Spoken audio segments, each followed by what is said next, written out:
Stories influence, teach, and inspire us. But what about the storytellers who create them? Uncorking a Story profiles storytellers to uncover how their background and life experiences influence the stories they create.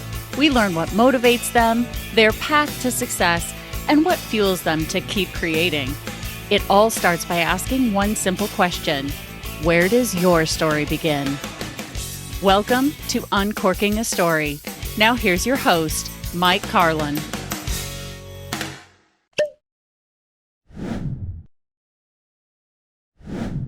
So hello and welcome to Uncorking a Story. I'm your host, Mike Carlin, and today I'm excited to introduce you to Jim Young.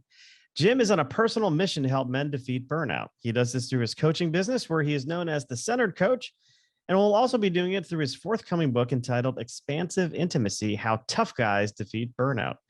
Here today to talk about that and so much more is Jim Young. Welcome to Uncorking a Story, Jim. Mike, thanks for having me. I'm excited to be here and see what comes up from the conversation. Well, I'm excited to have you here, and but I will have to begin with my opening question, which is always, tell me, Jim, where does your story begin? I could pick it up in a lot of places, but I'll pick it up when I was 2 years old. My parents got divorced, so before I even knew what my family was, my parents split, and the result of that was my father and I had very little access to each other growing up. I would see him once a week on Sundays. And it was, we never developed a big relationship. I was raised by my mom, my sister, my grandmother. And as I've looked back at life and kind of how that shaped me, I think that's the right starting point, because what then ended up happening for me was just absorbing the culture without a lot of guidance. And I think that really, you mentioned that I do a lot of work around burnout. That's what got me there, was not really understanding what manhood was about. And so just kind of going with the flow that was around me instead of staking my own claim to who I was, and a lot of adapting to things that weren't me, not having any kind of guidance of like, yeah, you can be your own person, and getting to a place where, I was doing things that weren't me for a really long time. Yeah, and I'm conscious of kind of when we're recording this. So as we're recording it, it's just a couple days now before Father's Day. Yeah. And it sounds like sort of not having that sort of male presence in your life at a very young age, it seems to have had a negative impact on you. Is that fair to say? Yeah, for sure. I mean, I didn't know what it was to be an adolescent male, let alone as I got into manhood officially, or whatever that threshold is. And I'm aware that Father's Day is coming up. I just mailed my dad a Father's Day card. He's still with us, and we have a good relationship now. It's still a little thin. We never really got into a deep relationship. I'm also aware that this is men's National Men's Health Week, which I only just learned this year. The week leading up to Father's Day, and how I've looked at that and said, like, oh, okay, what was true for me in the ways that I just kind of interpreted manhood without any conversations about it, what I picked up from the culture. And a lot of it was, I knew I had to be a provider, a protector. I knew I needed to project strength. That was kind of it. And really, like, deep down, I was a sensitive kid. I loved fooling around and making people laugh. And I shut all that stuff down. And so today it's a lot more of like recognizing, like, okay, what were those gaps, and like, what did I give up for so long? It really wasn't good for me, because I was just following the crowd and missing a lot along the way. Yeah. So when well, I'm curious how you got into sort of coaching men and how this sort of drive to help men with burnout came about. But before we get there, what did you want to be when you grew up? Like when you were a kid, when you were thinking about going to college, what did you study? What was interesting to you back then? Yeah, I wish I had a good answer for you. Like, I think deep down inside, I wanted to be in a rock band or something like that. Nice. I couldn't figure out the six strings on a guitar very well. EADGBE. Yeah, I knew that. It's these guys that didn't. It's how to manipulate them to make something that sounds good. Yeah, that's the hard part.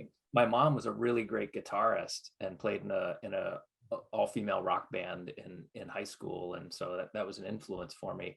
But I didn't have the talent for that, and really I had no drive. I didn't know what I wanted. I grew up in a suburb of Boston where I think it was 92% of my graduating class went to college. So I was like, I'll apply to college, and I guess I'll apply to business schools because business is a good place to be. And then I got into college and I was like, well, I guess I'll major in marketing because my dad's in marketing. And I guess that's a good, like, there's a job to be had in that or something. But I never knew. I didn't really think about it critically. I just followed whatever was in front of me. And I didn't know what I wanted to be when I grew up, probably until my 40s. And the so, first time I gave myself permission to ask that question. yeah, it's interesting. I had it in my head from the time I was 18 that I wanted to be a clinical psychologist, and it's because I saw Silence of the Lambs, and I'm like, wow, that seems really interesting. Uh, and then, that was my path. And when I graduated college, someone said to me, don't go to your doctorate program right away, like work for a year. So I took that advice. I got a job working in advertising and marketing, and then I was like kind of bit by the advertising and marketing bug. I did wind up going to business school, but not not graduate school for psychology. And even then I didn't know exactly what I wanted to do in marketing. It took me a while to figure out, hey, how can I use these people skills, these conversational skills I have? And then I wound up becoming a focus group moderator, which felt like a real calling for me, but it took a while to get there. It's like, I think I have 3 kids in college right now, and it's like, they're so stressed out about not knowing what they want to do. And I keep telling them, I'm like, it's okay not to know. Like, it's normal not to know. Like, we expect you at 18, 19, 20 to know what you want to do for the rest of your life. That's crazy. Sometimes they listen to me and sometimes they don't, but it's a little nutty. It's a little pressure to put on people. I've got 3 teenagers as well, 3 teenagers, 14, 17, and 19, and one's in college, one's hitting senior year of high school. And I've really been trying to impress upon them for the last several years that there's no one path. And in fact, you're probably going to have at least 3 careers in your lifetime. So don't get too wrapped around the axle about what courses you take in high school. It'll get you the right college. It'll get you the right internship to the right job. Like, discover, take a little bit of time and see what really fits for you. Yeah. So when you did hit your 40s, what was the epiphany? What did you decide you wanted to do? Yeah, I like the word epiphany. I wish it were that. It was more crash and burn. I had, as I look back on it, I was somewhere on the burnout spectrum for several years, and I finally hit red line in about 2013, 2014 maybe. And I got divorced. My job was just completely eating me alive. I was, everything kind of fell apart all at once. And it took me a while then to do this rebuild of like, okay, I got to find a new place to live. I got to figure out how to be a parent to my kids half the time. I've got to rediscover social connections. I kind of lost a lot of friends in the process. And eventually I did all that stuff first and dealt with mental health. And then I got to a place where I was like, okay, the job is part of what's killing me here. Like, I'm trying to do this thing. And I was a president of a tech company, working 60 hours a week, trying to, have a life, raise kids. And I finally just, put up the white flag and I said, I got to get out. And so it was less of a, like, I guess there were a couple of shining moments along the way. But it really took me a long time to realize, like, okay, I got to put that thing down, even though it's really scary, and then see what's next. And that happened over, a few different steps. Yeah. How did that burnout manifest itself? I mean, do you think it was, obviously it's probably a result of, the stuff going on in your job, on your personal life, things like that. But how did you feel it? How did you experience it in your body? It was just a dead weight. It was almost like I had this, anchor sitting inside me, where I was dragging myself around. And, there were times where I really felt like I had tunnel vision, like I could only focus on what was right in front of me and everything else was just kind of foggy. The getting up in the morning was tough. Getting, getting focused on anything was difficult. I'm a really even-tempered guy, and I noticed that I was a lot, I was on edge a lot of the time, and just really, I think the dead weight feeling was probably the piece that I ultimately realized, like, oh, this is wrong. Like, this isn't normal. It's not just I'm tired. Right. So this is part of the crash and burn, I take it. Yeah. It was like a slow crash. Like the weight was just slowly dragging me down, and then eventually I thudded against the floor. Right. So what happened next? How did you get yourself off the floor? Staggeringly would be one way to describe it. I took a month leave of absence from this job that I was in, this high pressure role. Thought, okay, I can hit a reset button, and I came back and I felt a little bit better, but I was pretty quickly back in it. And about a year later, less than a year later, I quit that job. I was going to go off and do my own thing, just be able to create my own schedule. So I was really feeling torn. I couldn't be with my kids enough to do my job well. I couldn't, I needed the job to be able to take care of my kids. So I was about to go off into self-employment, and then I realized I wasn't ready. I took another job, lasted about a year and a half, and that was back in burnout again pretty quickly. And then one day about 4 years ago, I walked into my boss's office with a resignation letter and no plan. I knew I just needed to pull the ripcord, and just go and then figure it out on the way down. So I mean, you had no plan, you had no job. I mean, how did you feel after doing that? I mean, do you feel like a weight was lifted, or was another weight created? It was equal parts terrifying and exciting. I had a little bit of money, in the bank that I could afford to make that leap, but not a lot. I probably had 6 months of living expenses that I could burn down. And I was at first just so relieved to have some time to decompress, and I really needed it. I worked part-time. I did some contracting work for about 6 or 8 months, a couple days a week, while I just figured stuff out. And it was scary because it's funny. I used to say when I was in college, people would ask me what I was going to do after college. And I said, oh, I'm going to work for myself. I'm going to, have my own company. I had no plan for that. I liked the answer.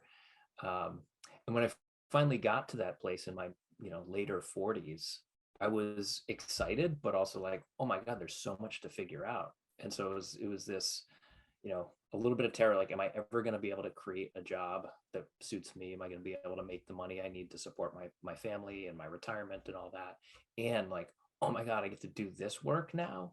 I get to dig in and focus on the things that I love the best. So it was, it swung back and forth quite a bit for those early months. Yeah. So tell me about sort of your path to building up a coaching business. Yeah, I started with what I knew and what I had experience in. So I did a lot of business coaching early on, worked with some people from my network or once removed on helping them grow their business, and do leadership coaching for them and for their teams. And I enjoyed that. And I did that for a couple of years and had some good success with that. But as I kept doing it, I realized that I wanted something different. And the people who kept finding me were looking for something different. And a little over a year ago, I realized, like, majority of my clients are men, almost all of them.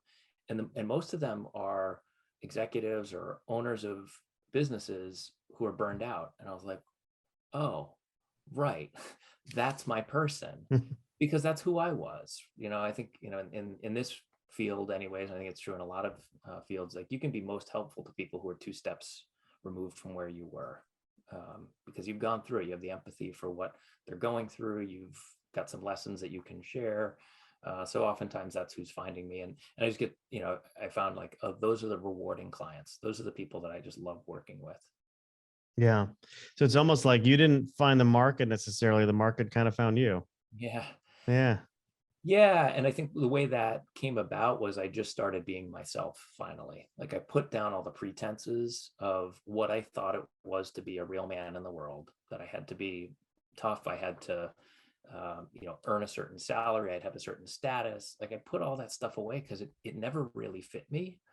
And I just started being real and vulnerable. And I would write blog posts that were just my unfiltered story. And I started getting on, shows like this and being able to just say like, hey, here's what my experience is. And I know it's not for everybody. That's not the point. It's that, I've got a story that some people connect to and other people don't. And I want to help anybody who's, who sees something in that story. Right. Yeah. I mean, you're never going to connect with everybody. Yeah. Nor should that ever be the goal, because then you won't connect with anybody if you're trying to, please everybody. My mother used to say you can please some of the people some of the time, but not all the people all the time. And there was like another part to that I totally forgot. Yeah, I feel like my mom used to say that too, and I feel like there was another part as well. Knowing my mom, it was probably crass, but well, tell me about the book. I mean, you have a book coming out. I believe it's slated for publication in September. Is that right? yeah, it'll be out in September of 22. And I didn't, over the years, I toyed with writing books on different topics. I remember my oldest child asking me when I told them that I was going to write this book. They asked like two different things, like, are you writing about this? I'm like, oh no, I forgot about that. You're writing about, no, I'm not doing that either.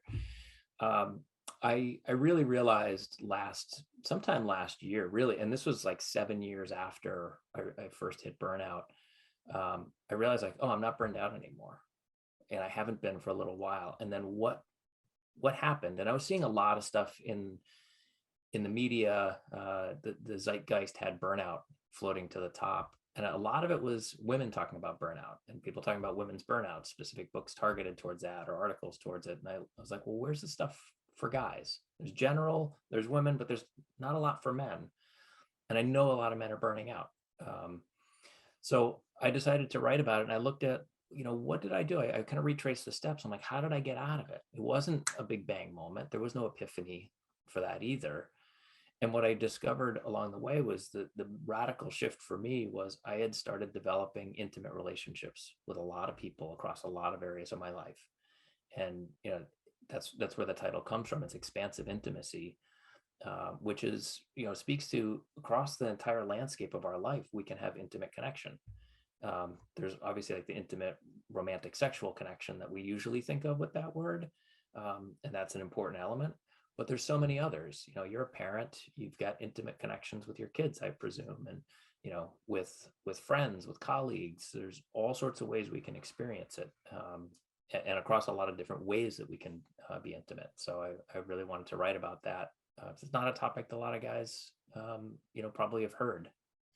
Yeah, and I mean, to me, it also speaks to like this transformation you were having inside when you're talking about sort of writing about becoming vulnerable in your writing, which I think is sort of it's a cost of doing business for writers. I mean, you have to open yourself up to vulnerability, but there is this I think this traditional the traditional view of men is you're not supposed to be vulnerable. You have to be tough.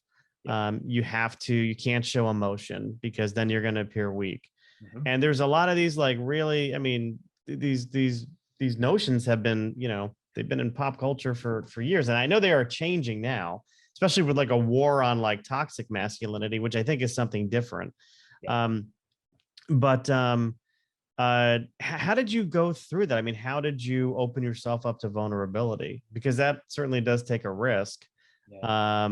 I mean, is there like a secret weapon there, or how did you do it?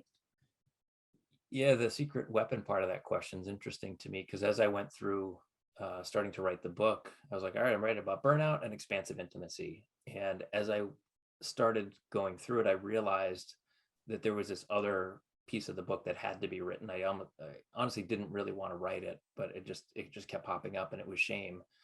And so confronting shame, like the shame that I don't measure up as a man, was at the core of my burnout. It got me into it. It kept me in it. And it also kept me away from the kind of relationships that I wanted to have with people where I could be vulnerable. And so I'd say if there's a secret weapon, it's dealing with the really uncomfortable feelings of shame and like going into like, where do I feel like I'm not blank enough? Mm-hmm. Where shame lives. I'm not rich enough, smart enough, good enough, whatever. And I just kind of knew that I had to do something really different than what I'd done for a long time. And a lot of what I had done for a long time was to hide the places where I didn't think I measured up. And so I was just like, screw it. Like, I'm just going to stop pretending. I'm just going to be my full honest self and see what happens. And it was unbelievable. Like, I got so much positive response from people. I built so many incredible new friendships, connections. I got into, I don't know if we talked about this earlier, but I got into improv comedy. I do live comedy shows once a month with a group of people, and we have an amazing time. And I never would have done that before. I wasn't funny enough. I wasn't whatever enough to do something like that. And it's one of the thrills of my lifetime to get to do that. So I just kind of balled everything up that wasn't working and said, screw it, I'm going to try something completely different. Yeah, I mean, it's interesting. I think of improv comedy, and I've done a fair amount of stand-up over the years, which is, I know it's a completely different art Great. form.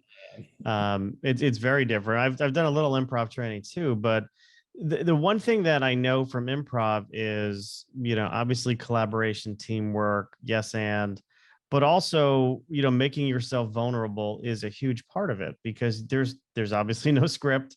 There's some rules, but there's rules, there's games, but there's no script. So you're vulnerable. You're constantly relying on yourself to come up with, something to keep something going. And it's hard to do that unless you're really in tune with who you are. All of those things where you felt less than and you buried, I don't think you can keep them buried if you want to be successful kind of at improv. And the other part of it is, being able to live and act in the moment versus worrying what you just said or what you're about to say and stressing out. I see you nodding your head. Am I onto something here? Totally. Like, I have to be unguarded in order to be in the flow of an improv scene or a show. And my old perfectionist tendencies, where I have to have the plan, I have to know what I'm going to say 3 sentences from now, that doesn't work in improv. If I try that, and trust me, I have, like, early on, like, I would do scenes because I have this idea and I'm going to make it happen, and it would just fall apart. Is that I just have to trust that whatever we got going right here is all we actually need. And if I'm just myself, then my scene partner is going to have a lot more to work with, and they're going to make me look good because they're going to be real with me, and it's going to be a cool encounter. Like, we don't, I said you're braver than me because you've done stand-up. The job of a stand-up comedian is to make jokes that make people laugh. The job of an improv comedian is to do lifelike relationship moves that are just human, and that makes people laugh because human beings are inherently funny when they interact. Yeah. We just try to be real with each other. And so I have to be unguarded. Yeah. Yeah. It's really interesting that you point that out. I always thought that, from a stand-up's perspective, I'd have things, I'd have bits kind of written out, aside from the crowd work stuff you do to get warmed up or to get the audience liking you. Yeah, pretty much you have your routines in your head, and what works. I mean, if you've done it enough, hey, if you're dying at one part, you got something in your back pocket to win people back. So there's a little bit of a safety net there. I think with improv, it's just like, wow, it is all in the moment, and it's, I mean, something definitely that I want to explore more. Now that things have opened up again, we have a local theater here in Connecticut where they do improv once a week. And you could just drop in I don't know, for like $20 or something and join. So that's on my list of things to do this year. I've done a show or two down there. Have you really? You're down at CT, yeah. Yeah. It's interesting. But what do you think you learned the most about yourself from doing improv? That's an awesome question. I think it's that I have something no one else has, and it's all I need. My primary improv teacher talks about it as your youness, youness. Like, we all have this individual set of qualities that nobody can replicate. And if I can show up as that person, everything else will work out from there. Mm-hmm. Yeah, it's really kind of trusting in yourself, like really believing in yourself and trusting that I hear it in time in business, trust the process, but it really is kind of a trust the process, and trust your partner. Yeah, and it's peeling away the layers of what you think you should be. All that social conditioning that we've gotten over the decades that says this is what the rules are, whatever, however you want to think of it, like peeling that stuff away and just getting to the core of, okay, this is who I really am. I'm sensitive, I'm silly, I like to be the butt of the joke, as a way to get laughed, like whatever it is, right? We all have our own thing. And so I'm usually the straight man in my show. It's me and 5 women, and they love to pick on me. And I love it because, like, I know what we're in service of. It's all in kindness. Right. What do you call yourselves? Do you have a troop name? Yeah, not in charge. Not in charge, and you're clearly not in charge. We're all not in charge. We're all a bunch of super, like, hyper responsible people. We were trying to come up with a name. One of our members said, "Not in charge." We're like, Yeah. yes. Yeah, I'm curious, like thinking back to your prior lives, right? Whether it's your former spouse, your kids, the people you used to work with, the big tech company. Would any of them have been surprised that you have found a passion in improv? I don't think so. I also don't think that they would be surprised to look at my current work and say, "Oh, that's what Jim's doing." Because what I was doing all along, under the, behind the scenes, where it was, whenever it was safe, was I was checking in with people on, like, how they were really doing. And I was trying to keep things light and remember that, even in times that feel really difficult and dark, we can find some ways to laugh a little bit. In fact, we need to, in order to keep going, especially in a world that, seems to grow crazier by the minute. How do we bring some light into that? How do we enjoy the existence that we have, and how do we stay connected? Yeah, I always say laughter is medicine. And if you can make something humorous, if you make something that's scary humorous, then you take a little bit of the fear, you take a little bit of the power of that fear away.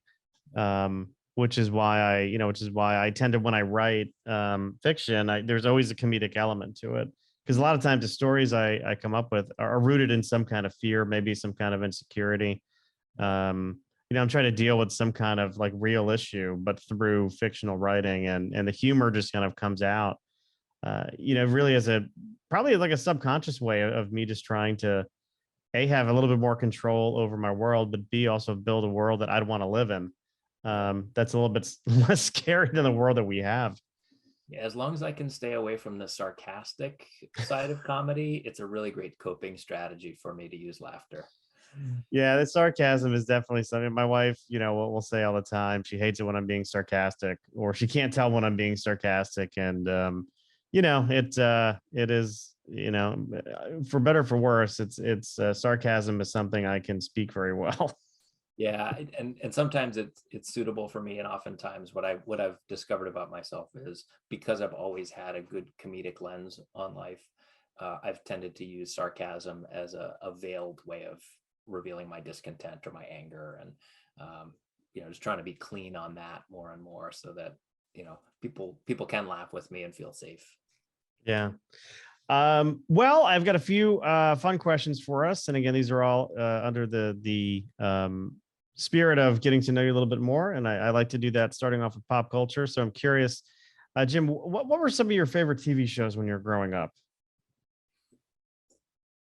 Oh, my mind immediately goes to the 9 squares of the Brady Bunch opening. I'm a huge Brady Bunch fan. I'm sure I've watched every single episode of that show multiple times. Is there one of the characters on the show that you identify with more than the others? For some reason, Peter jumps to mind, even though I'm not a middle child. I was a baby, one of 2 kids. But he always seemed to be just a little bit, like, a little different. Maybe he was because he was left-handed or something, but he seemed to just be a little off center compared to the other kids. Yeah. Yeah, that's interesting, because if you say Greg, you might appear as the star. Say Bobby, and Bobby really didn't add much to the show for me anyway. I know he became like a race car driver like later on, and like Oh, really? Yeah, they did. Well, they did like, I don't know, 15, 20 years ago, they did like a Brady Bunch reunion type thing, and everyone was coming home for Christmas. And the big secret was that Bobby was a race car driver and they had to hide it from the parents. But yeah, the parents had some secrets of their own, of course.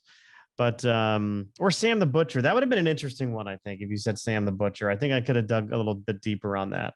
But I digress. So Brady Bunch, anything else come to mind? Um, I was a big sports fan as a kid. As we're sitting here talking, I'm holding a baseball and twirling it in my hands. I loved This Week in Baseball on Saturdays. I would park myself in front of the TV to, this was pre-internet days, pre-cable TV days, so I could see Yeah. all different stars from different teams once a week. Do you remember a show called The Baseball Bunch? Were you around for that? Vaguely, yeah. It was like a kids program in the early 80s, probably Saturday morning. I think Johnny Bench was in it. Maybe Tommy Lasorda came on a few times, but I'm remembering that from my childhood. That's a nice combo too, right? From Brady Bunch to Baseball Bunch. Yeah, that's right. You got a hunch you're gonna like the Baseball Bunch. I got the theme in my head right now. Who's your team in baseball? I'm a Red Sox fan. Dyed in the wool. Been since I was a kid. Yeah. Yeah, you may not appreciate this. I went to the Mets game last night where we got decimated by Milwaukee. Yeah. It's 2 Mets games I've gone to this year, and we've lost both of them. But I told my son, I'm like, we can't go anymore. We're not good. We'll have to go to an away game. We'll see how we fare there. See if the rules change. But how about musical artists? What were you listening to growing up? Oh, what I was listening to growing up, my mom being in a rock band, I remember listening to Jackson Browne albums of hers when I was 5, and I remember she was a big Journey fan in the 80s, and so that was in there. But I became a hair metal Oh yeah, later in my teens, late 80s. Give me some band names. Who'd you like? Oh, I mean, the first one that I remember listening to was Motley Crue, like before they even, kind of became popular. Bon Jovi, Whitesnake, all those. But at the same time, I was also listening to rap music at the time. I don't think it's even called rap music anymore. It's hip hop now. I remember going to a Public Enemy show at the Providence Civic Center in like 1986. Yeah. They actually, to bring those two worlds together. I remember hearing Anthrax and Public Enemy do a collaboration on oh god, what was it? Not I'm the Man. It'll come to me in a minute. But I'm like, I was blown away by that. It's like, God, you're mixing rap and like thrash metal. I'm like, this is probably some of the coolest sounding stuff I've ever heard, because I like both those worlds too. Growing up, I was a like huge Houdini Run DMC fan, and then I got into metal. And then Beastie Boys, for as funny as they were, they really did some cool things by sampling some like Zeppelin songs and some other songs. Paul's Boutique is one of the best rap albums of all time, if you ask me. And another one is Guru, who later on did an album that he called Jazzmatazz, and it mashed up jazz and hip hop, and so good because I'm also a big jazz fan. And I love exploring all music these days. A lot of Foo Fighters, Gary Clark Jr., Leon Bridges, just a whole bunch of stuff. I'll listen to almost anything except for 50s doo-wop and hardcore country. Yeah, the modern country isn't bad, but some of that outlaw stuff's a little can be a little much. Of course, if you play it backwards, you get your house back, get your dog back, get your wife back. Yeah. It was "Bring the Noise" was the song I was thinking of by Anthrax and Public Enemy. Sure. Bring the Noise. Very cool. So, thinking about the book, Expansive Intimacy: How Tough Guys Defeat Burnout. In what ways, if any, has writing that, or has writing in general, you don't have to just think about the book, has writing in general been therapeutic for you? Oh, that's a great word. Like, it's been so therapeutic for me to go through especially writing the book. I've written for a while in blog and also journaling for years. And actually journaling starting several years ago was really therapeutic. I wrote for like a year every day on patience. I had a journal called Patience, and I would just write in there. And so like learning life principles through writing, and then really exploring my stories. Like when shame popped up as I was writing the book, it was like, oh man, I really don't want to, and I really need to. Like, this is a place where I get to now dig in and learn a lot more about myself. And even though I've done a lot of therapy work over the years, a lot of coaching work with others, I had a lot more to do. And it's, it just continues to free me up from places that I know that I get stuck, and realizing, okay, why is it? What do I need to do differently? So yeah, it's been cathartic at times. I can very easily say this is my first book because I've never written a book before. I'm pretty sure it's not going to be my last one. I've loved the process. Oh, good. Very good. And just kind of related to that, when you're staring at, a blank sheet of paper or a blank computer screen, how do you feel? Like, what emotions do you feel when you're in that situation? I have yet to hit writer's block, or whatever people want to call it, where that blank screen is intimidating. It's a canvas to me. It's like, okay, cool. What do I get to create? I've never been artistic in the way of, drawing visuals or anything like that. That blank canvas of a computer screen for me is where I get to create, and I get to tell stories, and I get to dig into ideas. Speaking of like mashing up with music, one of the things I love to do the most is take topics and like see how they fit together. Like burnout and intimacy being opposite ends of a spectrum. How does that make sense? And then I discovered like, oh, okay, that's how it makes sense. Oh, and there's this other topic in the middle. And there were others I could bring in, like masculinity or capitalism, and that's for another book probably. That's right. But yeah, it excites me to think like, okay, what can I create here? What ideas can come through me? Yeah, that's awesome. And last one is, if you can go back in time and whisper some words of advice into your younger self, what would you tell, the younger Jim? It doesn't, maybe it's that 2-year-old who you kind of open up this conversation with, or maybe it's a little older, but what would you tell your younger self to, what advice would you give them? I'm seeing my like 13-year-old self when I was starting to really form ideas of independence and identity. And I think what I would tell or write in that letter is something like, don't let shame steal your identity. Because for a long time, I think I allowed myself to think, I don't measure up. I've got to fit in with the crowd, and I couldn't just claim who I actually was. And yeah, I'd want that kid to know that, because I think it would have shortcutted a lot of things that I've found later in life. Yeah. Well, I imagine as people are listening to this, I'm sure there's a few guys out there listening who says, you know what? I think I need to talk to Jim. I think I need to get some time on his calendar. How can people reach out to you? How can people find you, Jim? Yeah, the best way to find me, one and only place that people really need to know, is thecenteredcoach.com.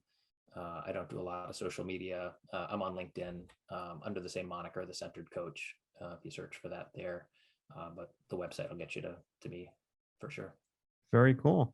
Well, Jim, it's been a great conversation. Thanks for coming by Uncorking a Story. Yeah, thanks so much for having me, Mike. It's been a really great time.